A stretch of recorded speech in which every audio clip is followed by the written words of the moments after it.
solidarizarem, confraternizarem, manifestarem a sua solidariedade e também o seu testemunho de fé no meio da sociedade em que nós vivemos. E pode ser associado a outros temas ambientais, por exemplo.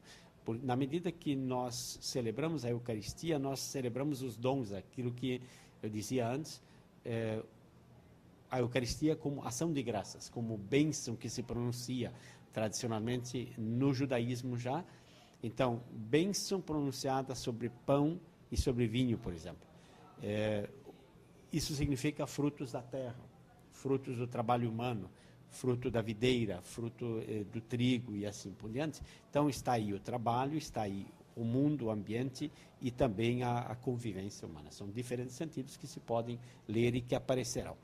Outros insistirão muito exclusivamente na presença de Jesus Cristo que está no meio de nós, a quem nós adoramos, louvamos.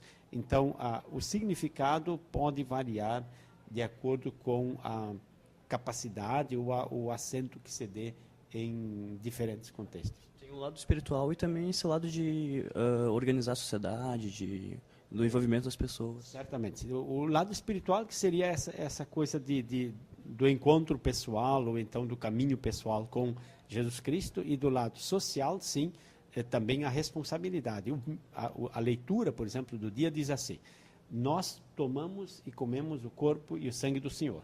Isso significa nós temos um só corpo. Quer dizer, nós fazemos parte de um só corpo, isso é o conjunto da sociedade. Que na tradição judaica, o termo corpo é o da corresponsabilidade de todos com todos. Então, é uma concepção corporativa da sociedade. De tal maneira que, se eu participo da Eucaristia, se eu participo da mesma mesa, eu também devo participar da vida e das situações, dos sofrimentos que as pessoas têm. Sou corresponsável e carrego junto com as outras pessoas a sua vida, seus sofrimentos e também suas alegrias. Professor, e hoje em dia, né, o senhor citou, por exemplo, essa questão ambiental, o que as pessoas poderiam fazer para refletir sobre o sentimento de Corpus Christi? Bom, primeiro, claro, uma recuperação profunda do seu sentido, né? E talvez não necessariamente precise ser uma coisa tão pública assim, né? Há países, por exemplo, a Alemanha nem sempre tem uma manifestação tão pública hoje. Especialmente nos ambientes evangélicos, se cultiva o respeito. Quer dizer, não vamos nos manifestar em espaço público, porque nós somos pessoas que temos que aprender a conviver democraticamente numa sociedade aberta. E a manifestação pública nem sempre garante isso, né? Embora possa-se considerar a manifestação pública também uma manifestação democrática. Então, um primeiro sentido é dar-se conta da diversidade cultural e também religiosa em que nós vivemos. Em seguida, também de um convite, uma abertura. Nós aprendemos a ser cada vez mais acolhedores dos outros. A Eucaristia é pensada para ser uma mesa aberta. Quem quiser tomar parte dessa mesa pode vir. E, nesse sentido, seria um testemunho de serviço, de doação, de liberdade para os demais. E evitar, em todos os casos, o sentido seja de proselitismo, seja de agressividade aos outros. Isso, com certeza, não caberia numa festa de Corpus Christi. Na medida em que nós, ao celebrarmos Deus que se faz alimento conosco ou para nós, também nós o sejamos para o conjunto da sociedade.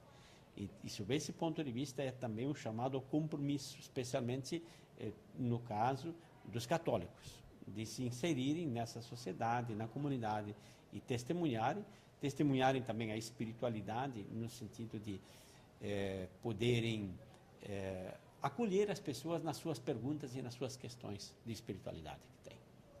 Professor, existem datas importantes para os católicos, como a Páscoa, Corpus Christi, e quais são as outras datas?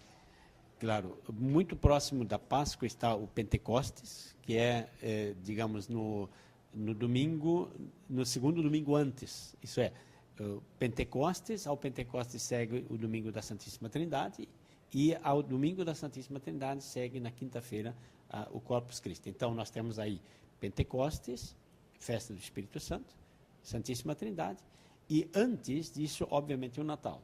O Natal, que é um momento, para nós, em geral, muito afetivo, né?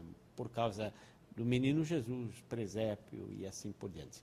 Então, essas são datas chaves dentro do que nós chamamos o calendário litúrgico, marcado por Advento. Então, existe inclusive um tempo de preparação para isso, Natal, depois Quaresma, Páscoa e o tempo pascal que vai até o Pentecostes, em princípio.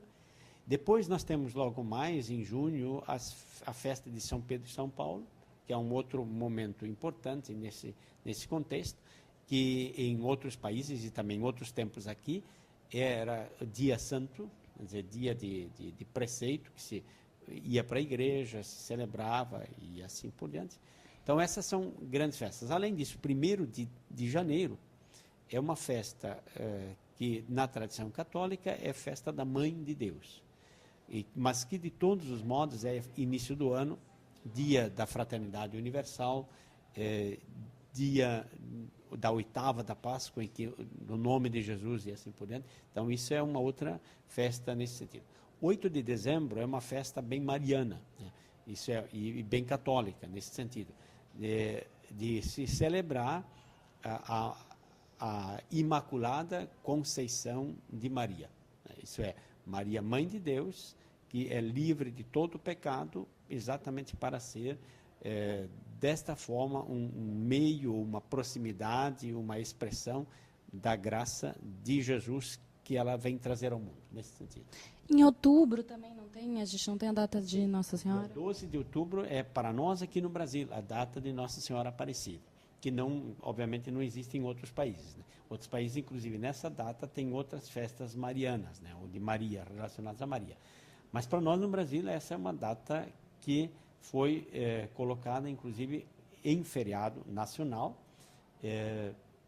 por isso também uma data da padroeira do Brasil, Nossa Senhora Aparecida, mas que é uma festa bem nossa e muito significativa, porque está relacionado a uma experiência que os brasileiros têm, de Maria, uma aparição naquela forma, de uma estátua que foi pescada e que foi depois entendida como sendo uma estátua de poderes especiais, e que hoje tem o maior santuário mariano do mundo, que é o Santuário de Aparecida, no estado de São Paulo, né? Então, certo. Muito obrigado, professor Érico, pela sua participação aqui no nosso programa. Agora vamos com a Larissa, com a programação do final de semana no Cyber Mix. Obrigada, Raíssa. E após 19 anos, Indiana Jones está de volta aos cinemas, com o 4º filme da série Indiana Jones e o Reino da Caveira de Cristal. O diretor Steven Spielberg afirmou que só voltou com a série a pedido do público. Em cartaz nos cinemas de Porto Alegre, o filme tem duração de 2 horas e 8 minutos. Outra estreia nos cinemas é o drama Fôlego, que conta a história de uma mulher que vive uma intensa relação com um amante que está no corredor da morte. O diretor do filme é o coreano Kim Ki-duk. Está em cartaz nos dias 23 a 25 de maio, no Teatro São Pedro, o musical Sassaricando, e o Rio de Janeiro inventou a marchinha. Os ingressos custam de R$ 15 a R$ 40. O espetáculo faz uma crônica ao comportamento da época, da gastronomia, das relações amorosas e até mesmo do preconceito. Usando o humor e a malícia de quase 100 marchinhas de carnaval feitas nos anos 20 e 70. O sucesso de público no Rio de Janeiro foi idealizado pelo jornalista Sérgio Cabral e pela historiadora Rosa Maria Araújo. Maiores informações na bilheteria do Teatro São Pedro. Neste domingo, acontece no Salão de Atos da URGS o tributo ao Queen. O vocalista Jeff Scott Soto solta a voz no palco a partir das 21 horas. E os ingressos custam R$ 60, R$ 70 e R$ 80. Obrigada. Então, estão dadas as dicas. Este foi o canal de Fã de hoje. Até semana que vem. Até semana que vem.